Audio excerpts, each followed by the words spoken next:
दिन हो गए और मेरे पेट में खाने का एक टुकड़ा भी नहीं गया। इस भयानक सूखे ने जंगल के हर जीव को इतना चौकन्ना बना दिया है कि कोई मेरी पकड़ में ही नहीं आ रहा। अगर आज भी कुछ हाथ नहीं लगा तो शायद मैं भूख से यहीं गिर पड़ूंगा। मायूस होकर भेड़िया कालक जंगल के सुनसान हिस्से की ओर भटकने लगा। चलते चलते वह एक पुराने स्थान पर पहुंचा जहां कई वर्ष पहले एक तपस्वी साधना किया करता था। वहां अब सिर्फ टूटी हुई चीजें और बिखरे हुए निशान बचे थे। अचानक उसकी नजर राख के ढेर, टूटी हुई रुद्राक्ष की माला और एक पुरानी फटी चादर पर पड़ी। अरे वाह, आज तो मेरी किस्मत सच में जाग गई। ये तो किसी साधु की छोड़ी हुई चीजें लगती हैं। अगर मैं इस कठिन समय में इन मासूम जानवरों के सामने कोई चमत्कारी महात्मा बनकर पहुंच जाऊं तो फिर मुझे जिंदगी भर शिकार ढूंढने की मेहनत नहीं करनी पड़ेगी। चालाक कालक ने बिना एक पल गंवाए अपने पूरे शरीर पर राख मल ली। उसने टूटी हुई माला अपने गले में डाल ली और पुरानी चादर को अपने कंधों पर ओढ़ लिया। फिर उसने अपनी आंखों को आधा बंद करके अपने चेहरे पर एक रहस्यमयी भाव बना लिया। आज से मैं जंगल का साधारण भेड़िया नहीं हूँ, अब मैं महान गुरु बन चुका हूँ। अब मुझे शिकार के पीछे भागने की जरूरत नहीं पड़ेगी। अब यह भोले जीव खुद मेरे सामने भोजन लेकर आएंगे। उसी रात कालक सूखी नदी के किनारे बने एक ऊंचे टीले पर जाकर बैठ गया।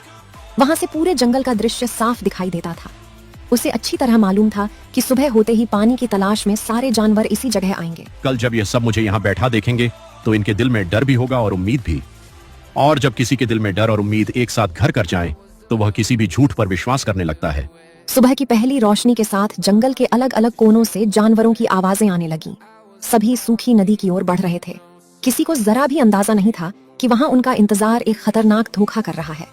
जब सारे जानवर नदी के किनारे पहुंचे तो उन्होंने टीले पर राख से ढकी एक अजीब आकृति को शांत मुद्रा में बैठे देखा। उसकी आंखें बंद थीं और उसके चारों ओर एक अजीब सी शांति फैली हुई थी। जरा ध्यान से देखो, वह ऊंचाई पर कौन बैठा है। उसके चेहरे पर एक अलग ही तेज दिखाई दे रहा है। मैंने अपने पूरे जीवन में ऐसा साधु कभी नहीं देखा। चलो पास जाकर पूछते हैं, शायद हमारी परेशानी का कोई उपाय इन्हीं के पास हो। सारे जानवर उम्मीद भरी नजरों से टीले की तरफ बढ़े। कालक अंदर से खुशी से झूम रहा था, लेकिन बाहर से वह पूरी गंभीरता बनाए बैठा रहा। हे पूज्य महात्मा, हमारे जंगल में भयंकर संकट आ गया है। पानी खत्म हो चुका है और हर जीव परेशान है। कृपया हमारी मदद कीजिए। मुझे यह संकट पहले से दिखाई दे रहा था। बच्चों, इस जंगल पर एक अदृश्य बुरी छाया मंडरा रही है। मैंने वर्षों तक भोजन और पानी का त्याग करके सिर्फ हवा के सहारे जीवन बिताया है। अगर तुम मेरे लिए मीठे फल और रस लेकर आओगे तो मैं विशेष साधना करके वर्षा को बुलाने का प्रयास करूंगा। महाराज वीरेंद्र, हमें इनकी बात मान लेनी चाहिए। ऐसे महान संत हर किसी के भाग्य में नहीं मिलते। मैं अभी जाकर सबसे अच्छे फल ढूंढ कर लाती हूँ। मुझे कुछ बातें समझ नहीं आ रही हैं, मगर इतने सारे जीव विश्वास कर रहे हैं तो शायद इनमें सचमुच कोई शक्ति हो। वहां मौजूद लगभग हर जीव डर और भरोसे के मिश्रण में डूब चुका था। लेकिन उसी भीड़ के बीच एक ऐसा जीव भी खड़ा था जिसकी सोच बाकी सबसे अलग थी। वह था तेज दिमाग और मेहनती घोड़ा ध्रुव। उसकी आंखें लगातार उस कथित गुरु को गौर से देख रही थीं। ये बात मेरी समझ से बाहर है। एक साधारण जंगली प्राणी अचानक रातों रात इतना पवित्र कैसे बन सकता है? इसके दांत अभी भी वैसे ही तेज हैं और इसकी आंखों में मुझे चालाकी साफ दिखाई दे रही है। मुझे इसकी हर बात में कोई छिपा हुआ खेल नजर आ रहा है। आने वाले कुछ दिनों तक गुरु बने कालक को फलों और रस से अपना पेट भरने में कोई दिक्कत नहीं हुई, मगर उसके भीतर की असली भूख कुछ और ही थी। उसका मन हर समय ताजे मांस के लिए तड़पता रहता था। ये फल और रस मेरी भूख को कुछ समय के लिए शांत जरूर कर देते हैं, लेकिन मेरे शरीर को तो असली शिकार चाहिए। अब मुझे कोई नई चाल चलनी होगी, ऐसी चाल कि ये जीव खुद मेरे पास आए। अगले दिन कालक ने फिर सभी जानवरों को अपने पास बुलाया। इस बार उसने अपनी आंखों में नकली आंसू भर लिए थे और चेहरे पर दुख का नाटक रचा हुआ था। मेरे प्रिय बच्चों, बीती रात मुझे दिव्य शक्तियों से एक महत्वपूर्ण संदेश मिला है। जंगल पर मंडरा रहे संकट को दूर करने के लिए हर 7वें दिन एक पवित्र जीव को मेरी गुफा में विशेष अनुष्ठान के लिए आना होगा। वहां वह अपना यह शरीर त्याग कर आकाश में चमकता हुआ तारा बन जाएगा। हे दयालु गुरु, अगर मेरे जाने से पूरे जंगल की रक्षा हो सकती है तो मुझे यह स्वीकार है। अगर मेरी कुर्बानी से सबकी जान बच सकती है तो मैं खुशी से आपके साथ चलूंगी। रुको रूपा, तुम कैसी बातें कर रही हो? कोई जीव अचानक तारा कैसे बन सकता है? यह बात प्रकृति के नियमों के खिलाफ है। मुझे इनकी बातों में बिल्कुल सच्चाई दिखाई नहीं देती। अपनी भाषा पर ध्यान दो ध्रुव। तुम हर बात पर शक करते रहते हो। गुरु महाराज कोई साधारण प्राणी नहीं है। अगर तुम्हें भरोसा नहीं तो कम से कम इनका अपमान मत करो। वीरेंद्र, इस भोले जीव को क्षमा कर दीजिए। कुछ लोग ज्ञान की गहराई को कभी समझ ही नहीं पाते। आओ बेटी रूपा, अब समय आ गया है कि तुम्हारा जीवन अमर हो जाए। मासूम रूपा धीरे धीरे कालक के पीछे गुफा के अंदर चली गई। कुछ ही देर बाद गुफा का प्रवेश द्वार बड़े पत्थर से बंद कर दिया गया। बाहर खड़ा ध्रुव बेचैनी से इधर उधर देख रहा था, लेकिन कोई उसकी बात सुनने को तैयार नहीं था। अगली सुबह जब पत्थर हटाया गया तो कालक अकेला बाहर निकला। उसके चेहरे पर अजीब संतोष था और उसका पेट भरा हुआ लग रहा था। गुरु महाराज, रूपा कहाँ है? क्या उसका अनुष्ठान पूरा हो गया? हाँ मेरे बच्चों, उसका अनुष्ठान सफल रहा। अब वह इस संसार के दुखों से मुक्त होकर आकाश में सबसे सुंदर तारा बन चुकी है। आज रात सबसे चमकता तारा वही होगी। यह सुनते ही कई जानवर भावुक होकर खुशी से चिल्लाने लगे, लेकिन ध्रुव के मन में बेचैनी बढ़ती जा रही थी। उसे पूरा यकीन हो चुका था कि कुछ भयानक हुआ है। तुम सब लोग सच से आंखें बंद कर रहे हो। ये कोई संत नहीं बल्कि एक खतरनाक शिकारी है। मुझे यकीन है रूपा तारा नहीं बनी बल्कि इसके हाथों मारी गई है। बस बहुत हुआ ध्रुव। तुम्हारी हिम्मत कैसे हुई गुरु महाराज पर इतना बड़ा आरोप लगाने की? क्या तुमने अपनी आंखों से कुछ देखा है? महाराज, मैं सिर्फ इतना कह रहा हूं कि एक बार गुफा के अंदर जाकर देख लिया जाए। अगर मैं गलत हूं तो मैं पूरे जंगल से माफी मांग लूंगा, लेकिन अगर वहां कोई सबूत मिला तो हम सब बहुत बड़ी गलती कर रहे होंगे। ध्रुव, तुम जंगल के सबसे जिद्दी जीव बनते जा रहे हो। तुम्हें गुरु महाराज की महिमा से परेशानी हो रही है। अगर अब तुमने इनके खिलाफ एक शब्द भी कहा तो तुम्हें जंगल छोड़ना पड़ेगा। ध्रुव भाई, सच कहूँ तो मेरे मन में भी थोड़ी बेचैनी है, लेकिन मैं अकेला सबके सामने कुछ नहीं कह सकता। मुझे माफ करना। ध्रुव का दिल टूट गया। जिस जंगल की भलाई के लिए वह हमेशा सोचता था, वही जंगल आज उसकी बातों को झूठ समझ रहा था। लेकिन उसने हार मानने की जगह एक बड़ा फैसला किया। ठीक है, अगर मेरी बातों पर कोई विश्वास नहीं करता तो अब मैं अपनी आंखों से सबूत लेकर आऊंगा, चाहे इसके लिए मुझे अपनी जान ही क्यों ना जोखिम में डालनी पड़े। उसी रात पूरा जंगल गहरी नींद में डूबा हुआ था, मगर ध्रुव की आंखों से नींद गायब थी। उसने अपने शरीर पर गीली मिट्टी और काली राख लगा ली ताकि अंधेरे में कोई उसे आसानी से पहचान न सके। आज मुझे हर हाल में सच्चाई का पता लगाना है। अगर मैं पकड़ा गया तो शायद मेरी जान भी जा सकती है, मगर अपने साथियों को बचाने के लिए यह खतरा उठाना जरूरी है। ध्रुव धीरे धीरे बिना आवाज किए गुफा की ओर बढ़ने लगा। गुफा की दीवार में एक पतली दरार थी जहां से अंदर का दृश्य दिखाई दे सकता था। उसने सांस रोककर भीतर झांका और जो देखा उससे उसके पैरों तले जमीन खिसक गई। हे भगवान, ये तो मेरी सोच से भी ज्यादा भयानक है।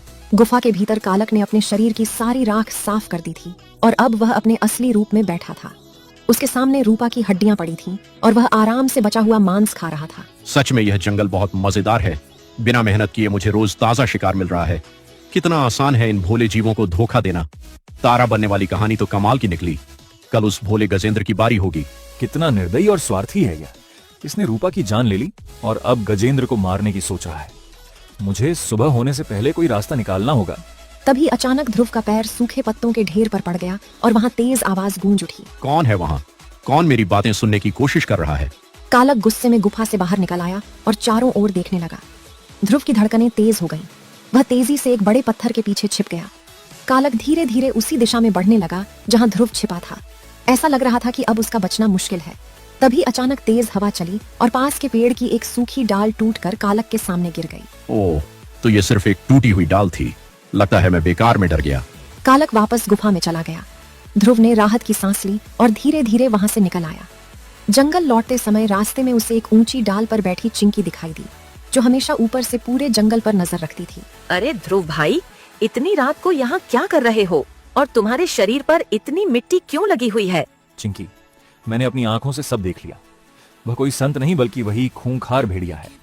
उसने रूपा को मार दिया और अब गजेंद्र को अपना अगला शिकार बनाना चाहता है। ये तो बहुत डरावनी बात है, लेकिन हम दोनों अकेले इतने बड़े सच को कैसे साबित करेंगे? सारे जानवर तो उसकी पूजा करने लगे हैं। मेरे दिमाग में एक योजना आ चुकी है। अगर वह खुद को दिव्य शक्तियों का दूत बताता है तो हम उसी तरीके से उसका सच सबके सामने लाएंगे। इसके बाद दोनों पूरी रात जागते रहे और जंगल के पुराने हिस्से की तरफ निकल गए, जहां एक बहुत बड़ा खोखला बरगद खड़ा था। उसके भीतर से आवाज दूर तक गूंज सकती थी। चिंकी, देखो, इस बरगद के खोखले तने का दूसरा सिरा ठीक उस चट्टान के पीछे खुलता है जहां बैठकर वह ढोंगी अपने उपदेश देता है। अगर मैं इसके अंदर से बोलूंगा तो आवाज ऐसी गूंजेगी जैसे कोई दिव्य शक्ति आकाश से बोल रही हो। और मैं ऊपर उड़ते हुए सबका ध्यान आसमान की तरफ ले जाऊंगी ताकि सही समय पर सबकी नजरें ऊपर उठ जाएं। इतना ही नहीं, ध्रुव ने गुफा के मुख्य रास्ते के पास फैली हुई मजबूत बेलों को भी बड़ी सावधानी से इस तरह बांध दिया कि थोड़ा सा दबाव पड़ते ही वे जाल बन जाएं। अगर सच सामने आने के बाद कालक भागने की कोशिश करे तो वह दूर तक न जा सके। वाह ध्रुव भाई, तुमने तो बहुत सोच समझकर पूरी योजना तैयार की है। अब बस सुबह का इंतजार है। पूरी रात मेहनत करने के बाद आखिरकार उनकी योजना तैयार हो चुकी थी। ध्रुव बरगद के खोखले तने के अंदर छिप गया और चिंकी पास के पेड़ पर बैठकर सुबह का इंतजार करने लगी। कल की सुबह इस जंगल में बहुत कुछ बदलने वाली है। अब झूठ को उसी के खेल से हराने का समय आ गया है। धीरे धीरे रात बीत गई और सूरज की पहली किरण के साथ सारे जानवर फिर से उसी टीले के पास जमा हो गए। कालक एक बार फिर अपने शरीर पर राख लगाए आंखें बंद किए बैठा था।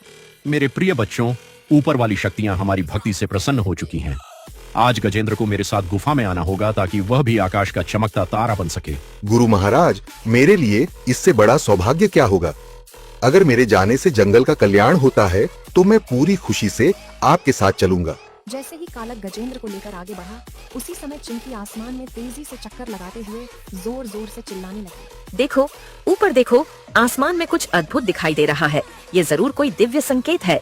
उसकी आवाज सुनते ही सारे जानवरों ने ऊपर देखना शुरू कर दिया।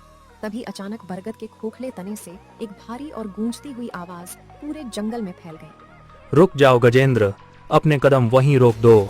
हे जंगल के भोले जीवों, जिसे तुम अपना रक्षक समझ रहे हो वो वैसा बिल्कुल नहीं है जैसा दिखाई देता है। अगर ये सचमुच महान संत है तो इसे सच्चाई की परीक्षा देनी होगी। ये कौन बोल रहा है? ये सब धोखा है। ये कोई धोखा नहीं है वीरेंद्र। मैं तुम्हें आदेश देता हूँ कि इस कथित महात्मा के ऊपर तुरंत पवित्र जल डाला जाए। यदि ये सच्चा संत है तो जल इसका कुछ नहीं बिगाड़ पाएगा, लेकिन अगर ये छल करने वाला है तो इसका असली चेहरा सबके सामने आ जाएगा। जैसा आदेश। गजेंद्र तुरंत पानी से भरे 2 बड़े मटके लेकर आए। नहीं, रुको, ऐसा मत करो। मेरी वर्षों की साधना नष्ट हो जाएगी। मुझे जाने दो। अगर आप सच्चे हैं तो डरने की कोई वजह नहीं होनी चाहिए। गजेंद्र ने बिना देर किए पूरा पानी कालक के ऊपर उड़ेल दिया। पानी गिरते ही उसके शरीर पर लगी सारी राख बहने लगी और कुछ ही पलों में उसका असली चेहरा सामने आ गया। हे भगवान, ये तो वही खतरनाक भेड़िया है। इसका मतलब ध्रुव सच कह रहा था। सच्चाई सामने आते ही कालक डर कर गुफा की ओर भागा, मगर जैसे ही उसने दौड़ने की कोशिश की, उसके पैर ध्रुव की बिछाई हुई बेलों में उलझ गए और वह जोर से जमीन पर गिर पड़ा। ये क्या हो गया? मुझे यहाँ से निकालो। उसी समय ध्रुव बरगद के तने के भीतर से बाहर निकला और चिंकी उड़कर उसके कंधे पर आ बैठी। कोई दिव्य शक्ति नहीं बोली थी महाराज, वह आवाज मेरी थी। जब मैंने सीधे सच बताने की कोशिश की थी तब किसी ने मेरी बात नहीं मानी, इसलिए मुझे यह रास्ता अपनाना पड़ा। ध्रुव, हमने तुम्हें गलत समझा। मैं रात को इसकी गुफा तक गया था। मैंने अपनी आंखों से रूपा की हड्डियां देखी और इसका असली चेहरा भी। ये हमारी परेशानी का फायदा उठाकर हमें ही अपना शिकार बना रहा था। मुझे माफ कर दो। भूख ने मुझसे ये सब करवाया। मुझे एक मौका दे दो। तुम्हारे लिए अब कोई दया नहीं बची। तुमने हमारे भरोसे और भावनाओं के साथ सबसे बड़ा धोखा किया है। वीरेंद्र ने तुरंत कालक को पकड़कर जंगल से बहुत दूर खदेड़ दिया। उस दिन के बाद उसने कभी वापस लौटने की हिम्मत नहीं की। ध्रुव, मुझे माफ कर दो। मैंने तुम्हारी बात सुने बिना तुम्हें गलत ठहरा दिया। उस दिन के बाद पूरे जंगल ने एक महत्वपूर्ण सीख हासिल की कि आंख बंद करके किसी भी चमत्कार पर विश्वास करना सबसे बड़ी गलती हो सकती है। ध्रुव, जिसे कई लोग बेकार समझते थे, अब पूरे जंगल का सबसे भरोसेमंद सलाहकार बन चुका था और चिंकी उसकी सबसे करीबी साथी बन गई।